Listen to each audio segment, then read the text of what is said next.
বন্ধুরা, আজ আপনাদের জানিয়ে দেব কিভাবে বগুড়া থেকে ৩২৫ টাকায় কলকাতা শহরে যাওয়া যায়। তো চলুন বন্ধুরা, আমরা রওনা হই। প্রথমেই আমরা বগুড়া রেল স্টেশনে যাব। যাওয়ার পর টিকিট কেটে নিতে হবে বগুড়া টু সান্তাহার। এখানে ভাড়া পড়বে মাত্র ২০ টাকা। বন্ধুরা, আপনারা যোগ করতে থাকুন। সান্তাহার পৌঁছার পরে আপনারা দর্শনা হল্ট স্টেশনে টিকিট কাটবেন। সিআর কোচে ভাড়া পড়বে ২৪০ টাকা। এখান থেকে দুইটি ট্রেন পাবেন দর্শনা হল্টে যাওয়ার।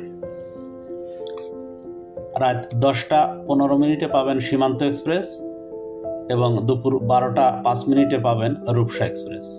তবে মনে রাখতে হবে, রূপসা এক্সপ্রেস সাপ্তাহিক বন্ধ থাকে বৃহস্পতিবার এবং সীমান্ত এক্সপ্রেস বন্ধ থাকে সোমবার। তো আপনারা চলে আসবেন এই দর্শনা রেল স্টেশনে। আসার পর অটোতে চলে যাবেন জয়নগর চেকপোস্টে। অটোতে ভাড়া পড়বে ৩০ টাকা। যাওয়ার পর পাসপোর্ট কাস্টমস করে বর্ডার পার হবেন। এখানে পায়ে হেঁটে মাত্র ১০ মিনিট লাগবে নদিয়া গেদে বর্ডারে যেতে। গেদে বর্ডারে যাওয়ার পর পাসপোর্ট কাস্টমস করাবেন। তারপর আপনারা স্টেশনে টিকিট কাটবেন। বর্ডারের সাথেই গেদে রেল স্টেশন।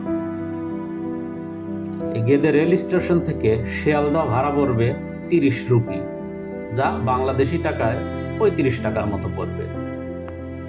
তো এই ৩৫ টাকা ভাড়া দিয়ে চলে আসবেন শিয়ালদহ রেল স্টেশনে।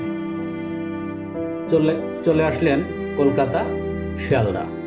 এবার যোগ করুন তো কত টাকা খরচ পড়লো। বগুড়া টু সান্তাহার ২০ টাকা, সান্তাহার টু দর্শনা ২৪০ টাকা, দর্শনা টু জয়নগর চেকপোস্ট ৩০ টাকা, Gede rail station to Sealdah ৩৫ টাকা। এবার যোগ করে দেখুন ৩২৫ টাকায় চলে আসলেন কলকাতা। তো বন্ধুরা, আজ এ পর্যন্তই। আবার দেখা হবে আপনাদের সাথে অন্য কোথাও, অন্য কোনো লোকেশনে যাওয়ার খুঁটিনাটি নিয়ে। আল্লাহ হাফেজ।